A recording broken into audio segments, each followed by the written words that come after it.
Alrighty, let me get this show going here on We're Here Tonight on the show. All right, ladies and gentlemen, we are here tonight on a freaking Thursday. We got some news, and then we're gonna mainly review Dynamite.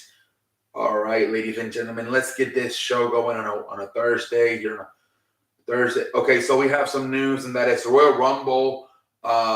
So they were pretty much talking about the past Royal Rumbles and how like a bunch of like established stars like last year, Brock Lesnar, Ronda Rousey winning it, and how it made a lot of people mad.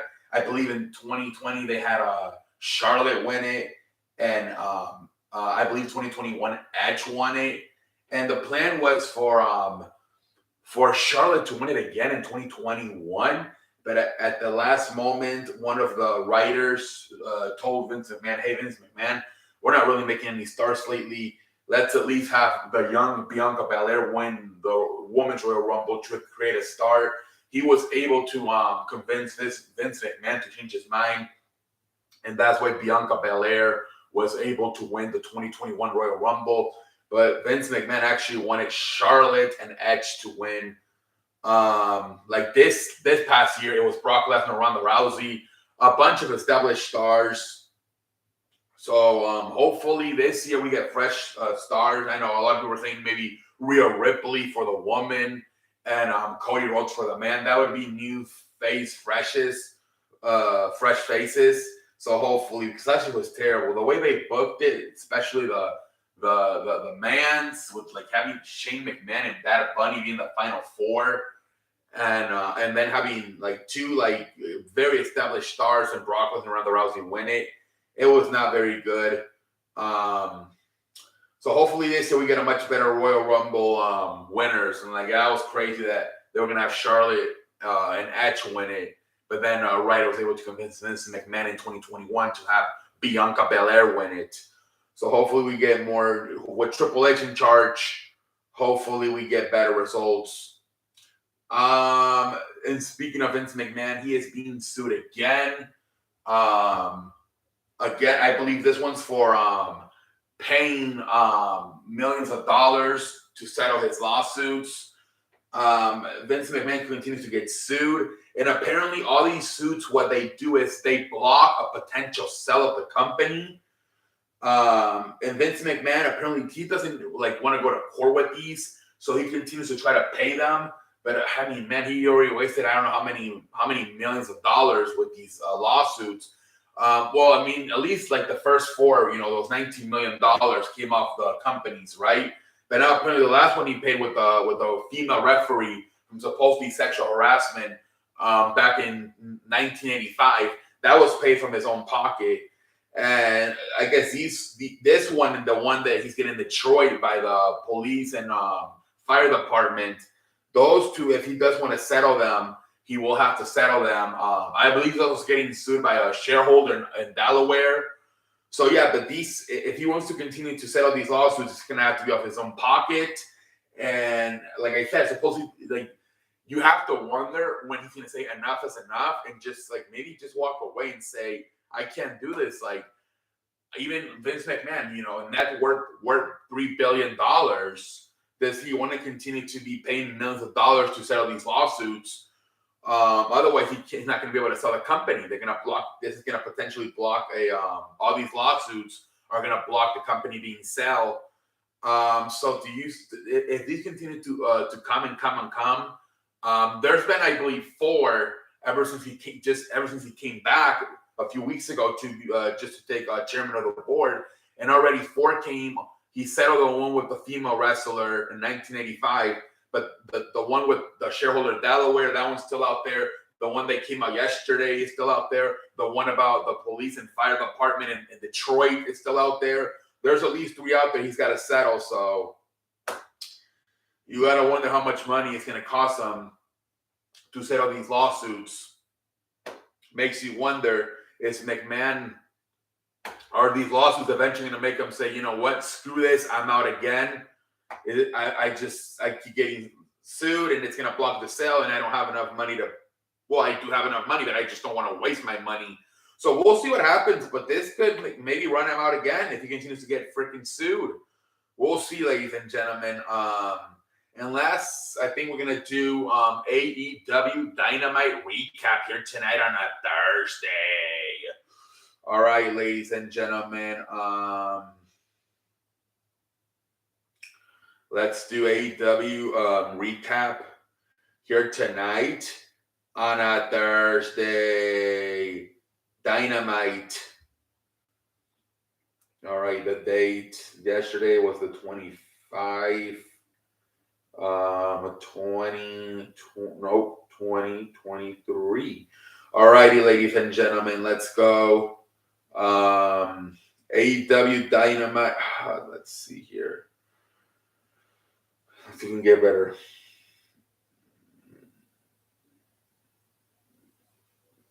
Oh man, lately I'm not getting the. Man, lately I'm not getting the one that I like, that it goes detail by detail, so I don't miss anything that happened on the show. For some reason lately, it's not giving it to me. Let's see if this one. Nope.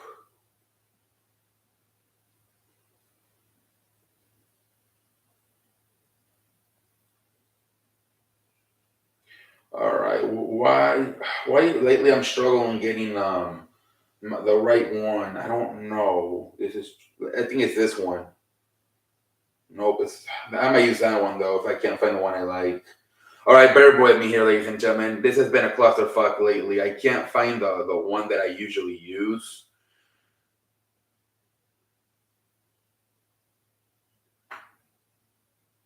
It's because these are not in order. It frustrates me. All right, let's try this one. And if not, we'll use the other one. All right. So Dynamite starts off tonight right away with a match. Tag team match. Chris Jericho and Sammy Guevara versus Ricky Starks and Action Andrade.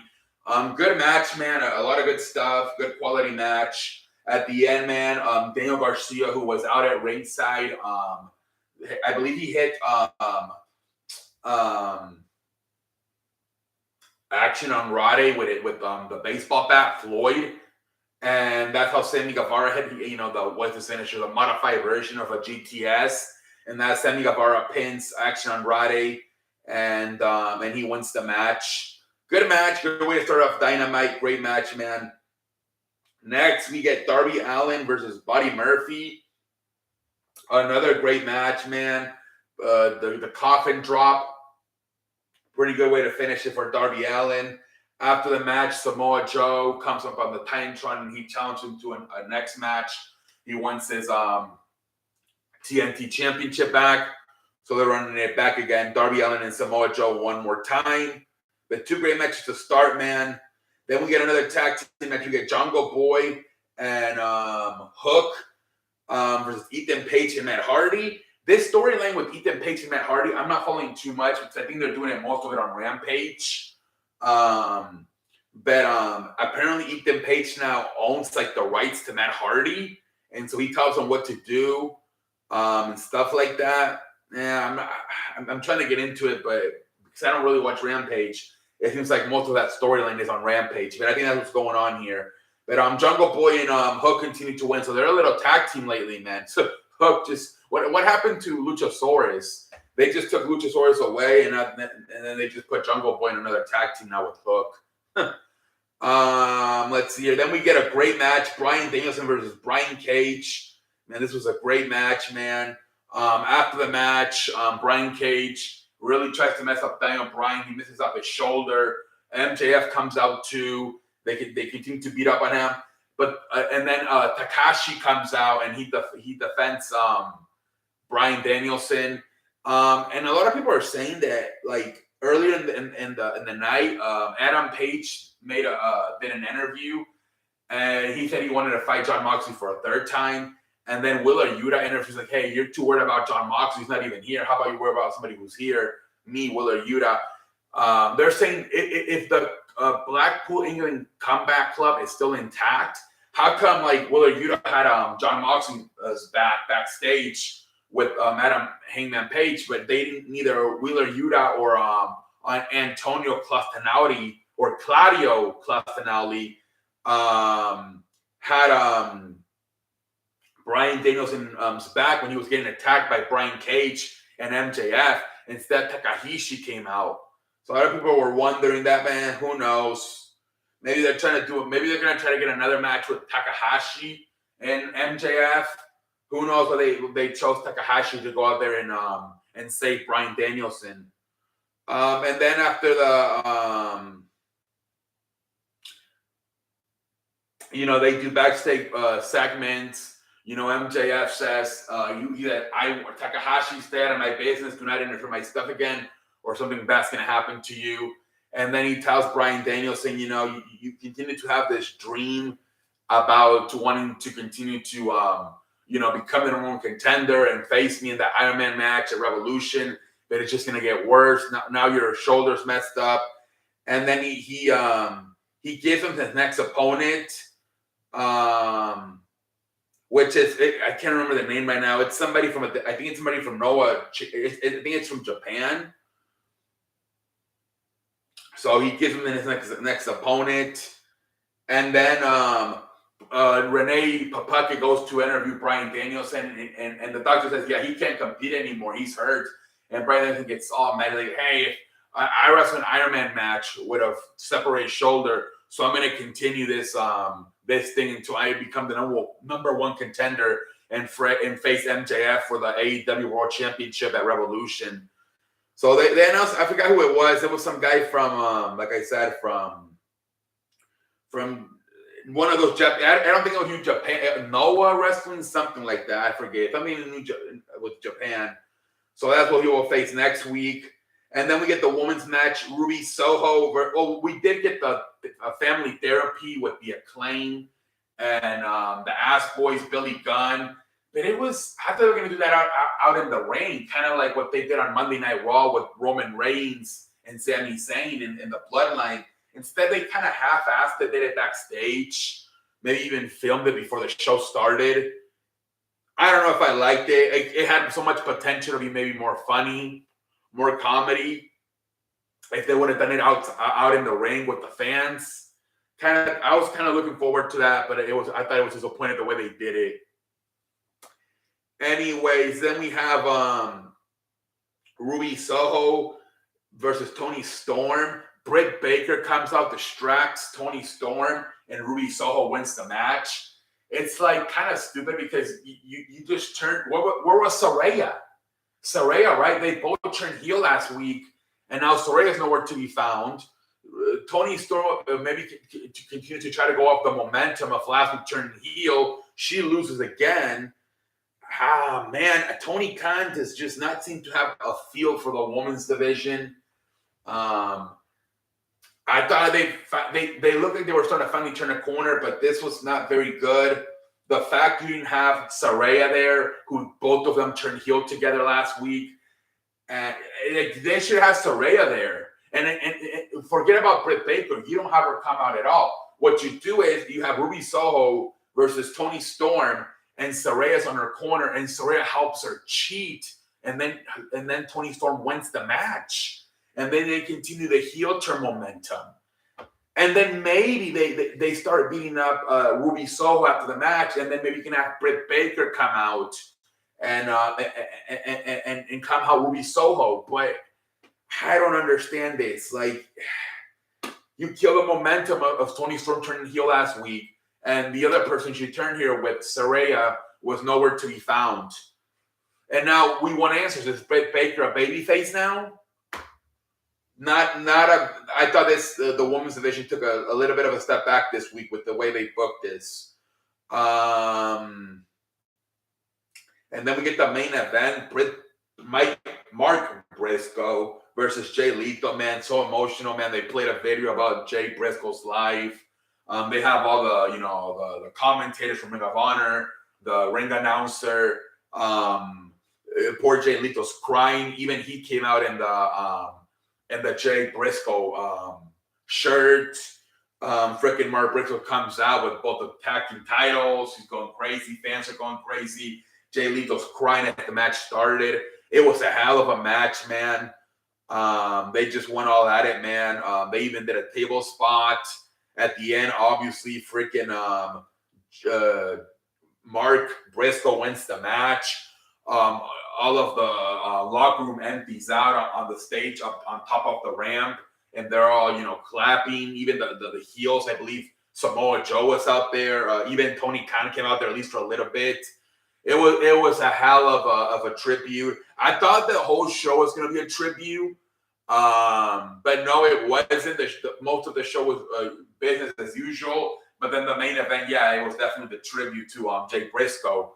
But yeah, man, pretty good stuff, man. I thought this show was good, especially like as far as like the quality of the matches. You start off with Jericho and Sammy Guevara versus Action Andrade and what's his name, Ricky Starks. Then you have Darby Allin versus Buddy Matthews. Bryan Danielson versus Brian Cage. Then the main event, Mark Briscoe versus Jay Lethal. I thought match quality, it was a very good show. A little bit scratching my ass, and I don't even have androids when it comes to why wasn't Takahashi defending or helping Bryan Danielson when he was getting attacked by Brian Cage and MJF instead of Wheeler Yuta or Claudio Castagnoli, because they're a part of the club, and the whole woman stuff, right? With they were, instead of giving more momentum to both Toni Storm and Ruby and Saraya is nowhere to be found, and Toni Storm just loses due to a distraction by Britt Baker. But outside of those two things, I thought it was a very good show. Especially the quality of the wrestling was really good.